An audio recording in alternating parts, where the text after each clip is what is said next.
Damian investigated the different finance schemes in place around the world which young farmers use to start building their asset in agriculture. So I'm sure a topic that's relevant to most of the people in this room, budding young farmers looking for ways of getting into the industry and developing finance. So Damian, I'd like to welcome to the stage. Please welcome Damian.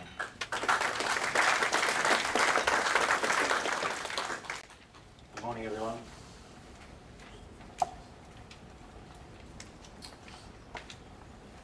So my name is Damian Murphy. I'm a young farmer, just past young farmer as I've just turned 40. So it's really interesting to me to go out and study young farmer finance schemes and how young farmers use finance to gain an asset in agriculture. I'm very fortunate to have my sponsorship funded by the Gardner Foundation, so thank you to the Gardner Foundation.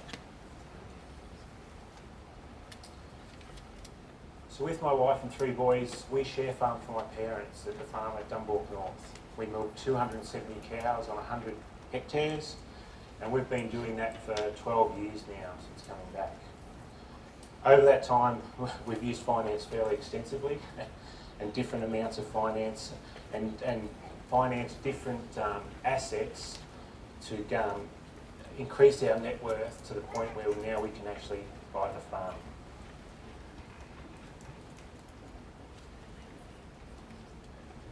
So just on this map here, you'll see we are farming down in Victoria and down in South Gippsland. We're about 20 minutes outside of Leongatha.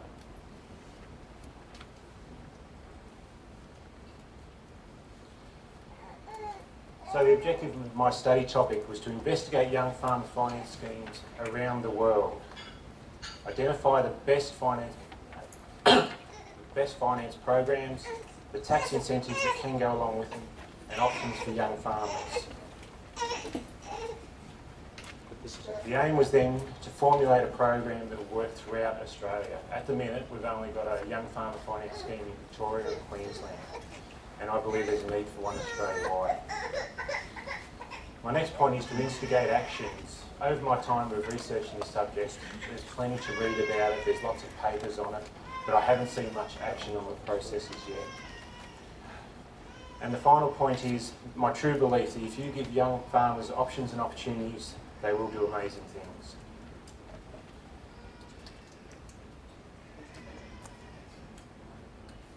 This slide is just a picture of where our farm is.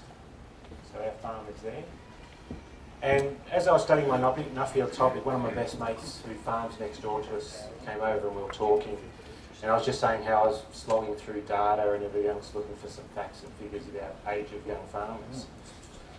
And Shano being Shano came up and said, "Murph, do you know that we're the youngest farmers on this road?" And that really hit home to me that, yeah, it's not all about the facts and figures.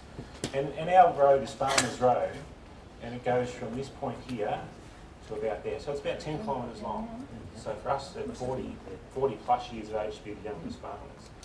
So then we put our heads together and we went a bit further up the road to moving north. And once again, right along this road here, there was no one younger than us. So then we started to go further down this road. And it wasn't until we got nearly to Dumbalk that we came across a young farm. So there's a fair area on that the youngest farmer is 40 years old.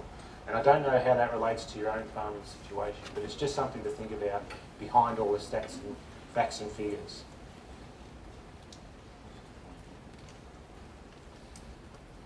So with my study topic, the easiest thing to think when you approach the young farmer finance scheme that it's just there to assist young farmers, which there's nothing further from the truth. A well planned out, well thought, well executed young farmer finance scheme will assist the whole industry.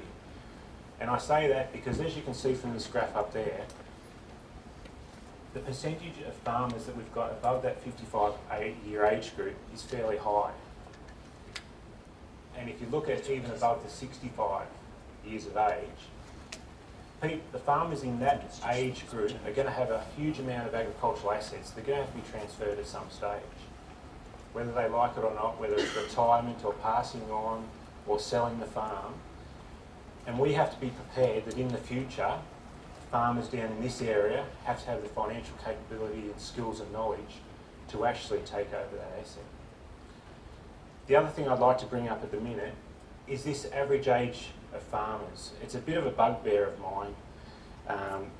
It's a very general term and it doesn't really tell the whole story.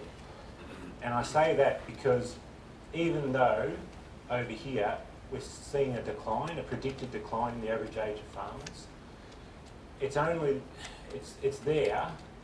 The only reason is because they're expecting farmers in this age group and above to retire or pass or things like that.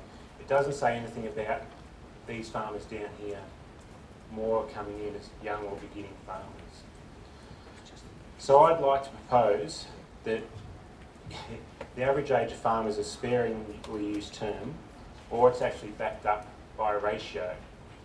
And the ratio I would like to use is one that I found in Europe. And the ratio is percentage of farmers under 35 years of age compared to your farmers above 55 years of age. You divide the two and you come up with a ratio. So you can actually see whether you're making an impact on the top end and the bottom end of that age structure that we spoke about before. And I think that's a much more accurate figure. So the concerning thing about this figure here is if you're from the UK, is this one down here. Very low figure. So it's actually saying that, I can't see there, it's 2.6% of farmers in the UK are under 35 years of age, compared to 61.7 above. So you can see that's a train coming along the tracks at a rapid rate. My idea of getting a young farmer finance scheme is being proactive about it, getting it in and, excuse me, in, working, functioning, before we hit these sorts of numbers down here. If we get to that stage, it'll be a knee-jerk reaction where there'll be money invested, and whether it works or not, whether it's rorted or not, I think we can do it better than that. With the Young Farmer Finance Scheme, I'm not indicating that all young farmers or beginning farmers should get in and buy land. What I'm after is options and opportunities where finance and tax incentives help you to get to a position of your choosing in agriculture. So please don't take it as I'm saying everyone should buy a farm. This graph is an interesting one that I found because on the top line, we're looking at the cost of land per hectare, and this is the receipts per hectare. So you can see after about 2000, the gap that a young farmer has to operate in now if they're going to buy land and make it profitable has grown considerably. The other interesting thing is the underlying part here, is the increase in this ratio is relatively similar across all agricultural zones and industries.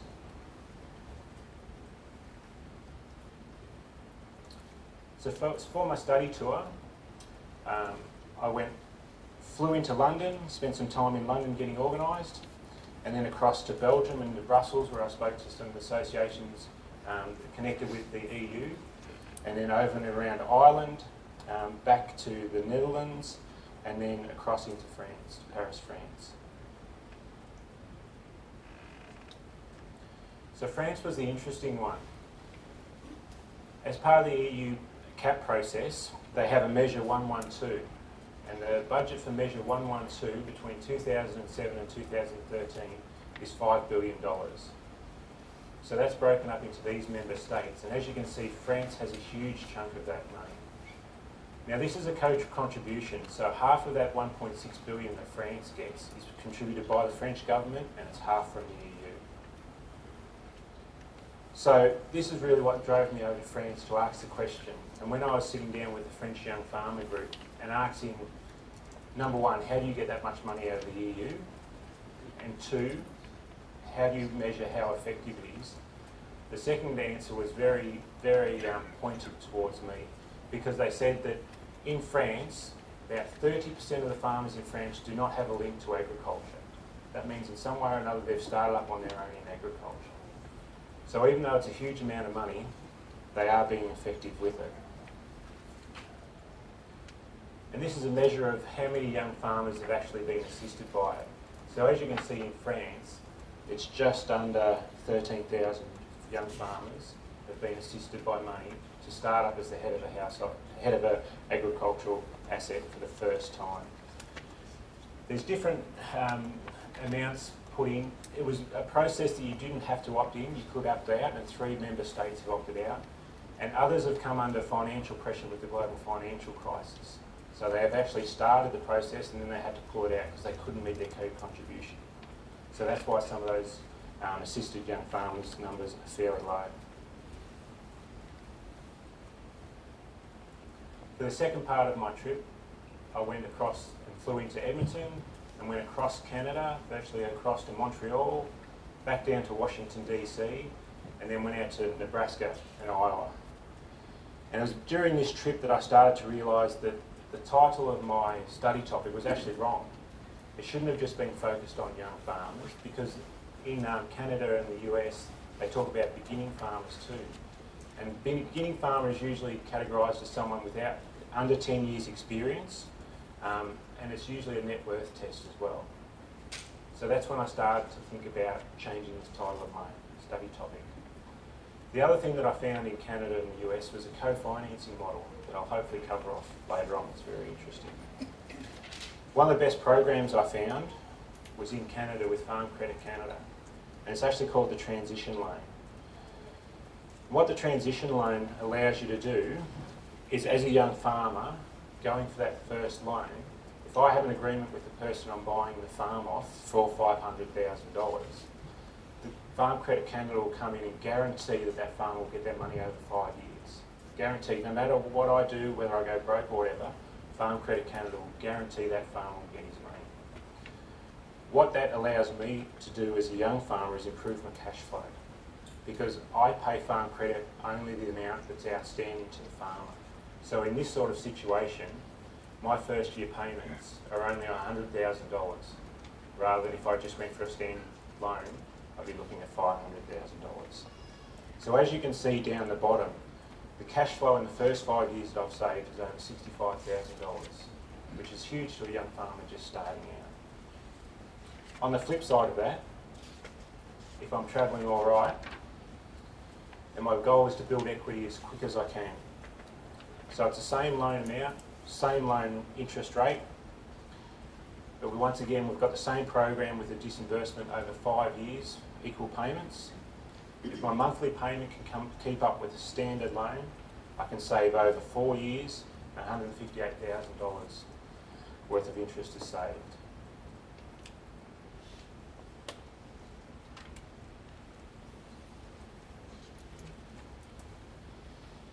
So because I was starting to get confused at this stage between what is a young farmer, what is a beginning farmer, what is a farmer that's too old, I decided just to take out the whole age equation out of it and see if I could formulate something that just focused more on the assets that are being purchased rather than the person's age.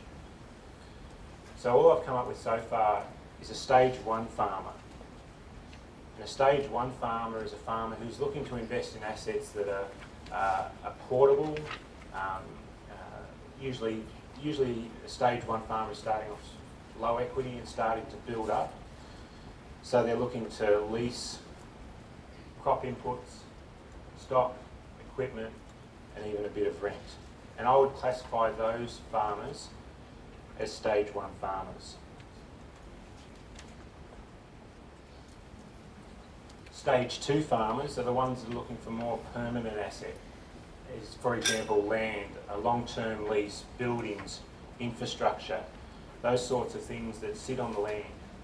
Now, that has to be categorised or underrun by a net worth test to make sure it's targeted enough that we're assisting young farmers and beginning farmers, stage 1 and stage 2, to get into the industry and help them out.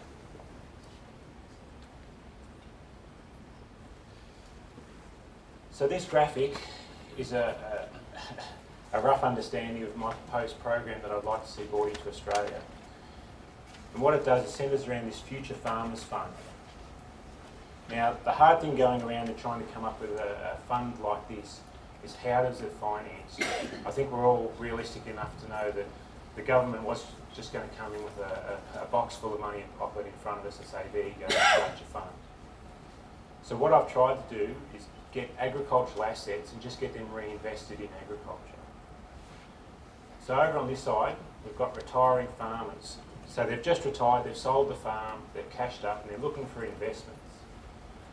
So they've got the choice of superannuation, put in stocks, buy some more land just to reduce their capital gains tax. But I'd actually like to see some government incentives to actually make it worthwhile putting into the Future Farmers Fund. It's very important that I need the government for two things. To put a guarantee on this Future Farmers Fund so any money put in there is secure. And number two, I'm also looking for some tax incentives to try to make it worthwhile for these retiring farmers to put money in there. For example, if superannuation would pay 5%, I'd like this fund to then pay, say, 3.5% back, but then the tax incentives that they get from investing the money into the Future Farmers Fund equals on or about the 5% that they would have got from superannuation. So there is that incentive to invest in the Future Farmers Fund. The other income stream I'd like to see is these wonderful things, farm management deposits. I spent a lot of time talking to different people in different countries about farm management deposits, and they were surprised how easy they worked and how influential they were to cash flow throughout the years in Australia. So as you can see, at the end of last financial year, there was $3.1 billion in that farm management deposits throughout Australia. So my thoughts are that if we could change that around a little bit, so if I had, as a farmer, investing money in a farm management deposit, had a choice where that money went. So if I decided that 1%, I would like 1% of the money invested to go into this Future Farmers Fund, it could be done. And if there was just 1% out of that $31 billion, that's $31 million that would go into that fund and be fairly stable. So that covers off how it's financed, and hopefully we can get the government on board with their tax incentives and the guarantee on that Future Farmers Fund. So the next part is how it works for a young farmer, a stage 1 or stage 2 farmer. So if I'm a stage 1 farmer, I go into the bank and ask for a loan. If everything stacks up but I just don't have the equity requirements, the bank's got the option of applying to this Future Farmers Fund to gain that extra security to allow the loan to happen between the bank and the stage 1 or stage 2 farmers. Now, of course, with that, I could perceive that the bank would have first mortgage on any asset that was bought, and the Future Farmers Fund would have the second. Along those lines, I like the idea of the banks being involved, because in this sort of model, they can be the ones doing the paperwork, the legwork, they can be doing the due diligence on that young farmer, and it's not left up to the Future Farmers Fund to do that. So the Future Farmers Fund shouldn't be bogged down with too much administration. So then the bank then lends the money out to the young stage 1 or stage 2 farmers at a concessional interest rate. And once again, I'd like to see the government come in and assist the banks loan the money to, or make it more of an incentive for the banks to lend money to young farmers by giving the banks a tax incentive on any money outstanding to young farmers to make it more attractive. With a concessional interest rate, I'd also like to see an education and training performance put into that. So if you're a young farmer and you haven't done any training, you might get that much of a discount interest rate. But if you've done training and continue to train on an annual basis, then the incentive is you'll keep on getting your interest rate lowered over time. So there's always that incentive for a young farmer to come through and gain that learning culture from an early age and progress through. Another interesting fact I found out on my travels is that getting away from that perception of young farmers again, that they're really risky. I found some data, and even Rural Finance in Victoria, they've had a young farmer finance scheme for 13 years now, and they've never lost money on a young farmer. They've had to put some on interest only and manipulate the equity, but they've never had to default on a young farmer. I found the same in Iowa and other places like that. It's just phenomenal that the risk, the perceived risk, really isn't there, and I'd like to see more work done on that as well.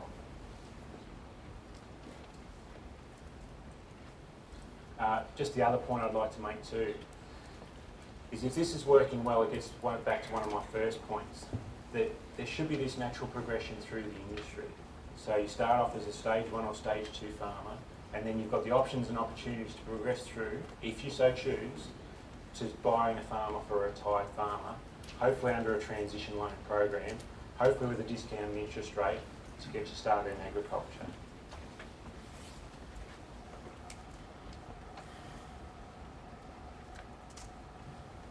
So my recommendations are Australia, and I do mean all of Australia, needs a co-financing model to assist stage 1 and stage 2 farmers. There's definitely some economic modelling of my proposed fund needs to be done. We need to review the taxation and taxation laws as they relate to ag, just to make sure that any taxation is actually assisting generational change and not hindering generational change.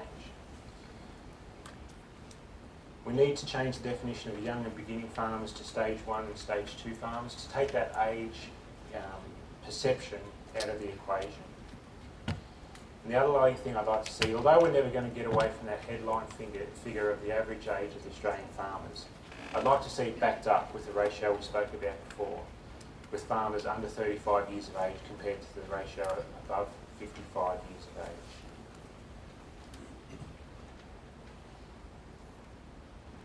Once again, I'd just like to thank my sponsors, the Gardner Foundation, for their terrific support during my scholarship. Thank you. Two-pronged question. Do you think owner farming model, as we know in Australia, is an out-of-date, old-fashioned model? And I'll bang the second one in. What was the difference, Australia being a young country? Just one at a time, if I can, or else I'll get confused. In certain circumstances it is, because we're fairly fortunate in Australia is we've got marginal land and we've got productive land and somewhere in between. So we still have the opportunity, I believe, even in dairy farming where I am, that a young farmer can get in at a young age and start on a fairly hilly farm and then progress through. There is progression, whereas what I saw in Ireland with the prices, everyone pretty much farms the same. Everything is so tightly held, which is another factor that we don't really have. There's such a tie to land. You almost offend someone if you go up and ask what their plans are for the future, whether their property will ever come up. So in Australia, I think there is still hope for it, if that's the way a young farmer wants to do. But I've got no problems with a young farmer saying, I want to be a professional manager. I want to be a professional share farmer. I just want to lease a farm. I've got no problem with that. And hopefully something like this will help those farmers. Yeah, that's what's going to come next. My impression in Europe is that the land is held by non-farming people, either corporations, old families, and they then lease that out to the people who actually want to do the farming. So you've got old land, old countries like Europe and Great Britain, Ireland, where they've been farming the same land for thousands of years. You've got a younger country like America, comparatively, which is still older than us. Is there any progression from where we are, which we still, most of us know the people who cleared the land, and you guys in the eastern states are probably a few generations on from that, but in WA is very, very young, to America where they've been going for 400 or 500 years, and then is there a transition from where we are, we own it, we've cleared it, we own it, we've passed it on, to America where they've held it for a couple hundred years, is that then transitioning to a corporate ownership leasing arrangement to where then you go to Europe where it's been held for thousands of years in the same families, and it's almost all held and doesn't come up for sale? No, because we don't have that tie to the land that I've seen, especially in Ireland. And one of the major factors behind that low ratio that the UK has got is exactly what you said.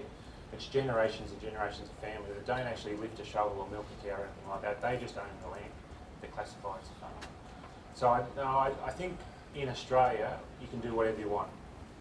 If you want to keep with a model, there's opportunities for companies to come in, there's opportunities for farmers to grow, and the farmers in that sort of above 55-year age group to use that asset that they've got to, say, set up a son or a daughter on another farm and grow it that way and start the progression through. But the main thing I'm looking at is how does someone outside of that farming family get in?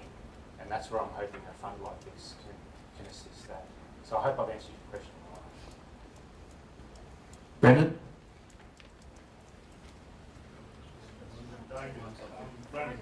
Turn your mic on. Brandon Kirsch, Northern Queensland. Damian, I just wanted to fully applaud you for that, for the work you've done, and I think the huge start you've made on what we touched on yesterday. I'm not sure where Brendan Smart is, but Brendan, we talked about a revolution in financing into farming, and I think he's your man. So just, yeah, thanks for all the hard work, and just a few comments really, I suppose, that got me thinking. you talked about Victoria and Queensland being the only two states, the only two states that have young farmer schemes on from Queensland. We have the QRA, you're probably familiar with it. One of the things that really, I suppose, came to mind when you're talking there was that there's a real, I feel, a real sort of almost a competition thing between QRA and the banks. I don't think the banks really want, it's not as attractive if their client has to, because they haven't got all their money or whatever, but so if somehow that could be developed so that it was something where they were just helping the banks do it instead of them doing it. So that's one thought. The other thing is just the need for there to be something there for low security farmers like myself. I'm one of 9 children, and just at the moment my brother and I that have formed a partnership to try and gain some scale, etc. We have at least my mother's property pretty much tied up as security, and that's unfair on other siblings, etc. So I don't know, I suppose I'm just really to support you in your endeavour to improve this, and I'd be really keen to jump on board and help if there's any way in a round table, whatever, moving forward to get the scheme up and going. So thanks. Terrific, thank you. Is there a question over here? That was a question. I like those ones, more of those. Brendan Smart. Yeah, Brendan Smart. Brendan Kirsch actually epitomises Nuffield. He normally gets in 2 or 3 statements, one question, and he answers 4 of them. But he always makes sense. Excellent, Damian. I think what you're doing there is what Australian agriculture needs desperately is another way of financing farming, period. Stage 1 or stage 10, where I think I am. But, and if that's categorising by age, I might add. But, and that's one piece of the jigsaw. But did you look at models where instead of co-financing, co-investment and equity investment came back into agriculture where dividends were paid and not interest? I almost deliberately didn't, because by the time I started looking at my study topic, and you go from looking at finance and then you get involved in taxation, you can't look at finance without looking at taxation and how the two interact and progress through. And that was more than enough of a minefield for me to go and look at any further than that. I can see this model working in that sort of situation. If a young farmer gets up there and say he's working as a manager on a corporate farm and wants to buy into that corporation in some way as an equity partner or something like that, then they can use this funding model. I want this funding model to be as flexible as possible.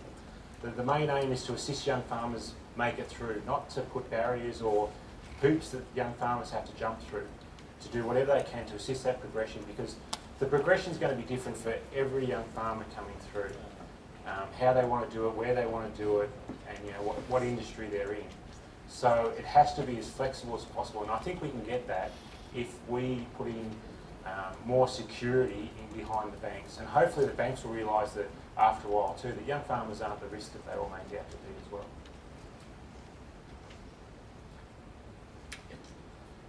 Yeah, Damian, I think what you've done is fantastic, and it's certainly much needed in the industry, being a young farmer myself. Did you look at anything like vendor finance? Because I know in past years, certainly vendor finance was very fashionable, and now it's also perceived as a high risk type thing by vendors. But really, I think it's also possibly has merits in getting young farmers through, because it's not really as high risk as we think. But did you look at any of that? I did, but this transition programs, once I found that, I said, that just about takes out that vendor finance program, because I've seen vendor finance work really well, and I've seen it work really badly. When the farmer that sold the farm still has an interest and looks over the fence and puts pressure on, and the cow shouldn't be that paddock, you shouldn't be doing this, you shouldn't be doing that. And also as a young farmer coming through with the way